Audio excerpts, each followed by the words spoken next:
শেরপুরের ঝিনাইগাতীতে বৈশাখী মেলায় জুয়ার আসর উচ্ছেদ করতে যাওয়া পুলিশের উপর হামলার ঘটনায় 2টি মামলা হয়েছে।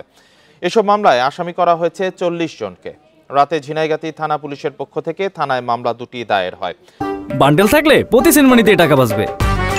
বিকাশ সেনমানি বান্ডেল কিনে জিতুন প্রতি লেনদেনে। এর মধ্যে 13 জনের নাম সহ 30 জনের বিরুদ্ধে পুলিশের উপর হামলার মামলা ও 8 জনের নাম সহ 12 জনের বিরুদ্ধে জুয়া আইনে মামলা হয়। পুলিশ জানায়, প্রতি বছর ঝিনাইগাতীর পাইকুড়া বাজারে বৈশাখী মেলার আয়োজন করা হয়ে থাকে। এবারও 5 এপ্রিল থেকে মেলা শুরু হয়। তবে মেলায় জুয়ার আসর চলার সংবাদ পেয়ে অভিযানে যায় পুলিশ। এ সময় পুলিশের উপর হামলার ঘটনায় আহত হন ঝিনাইগাতী থানার 2 উপপরিদর্শক, 5 পুলিশ সদস্য।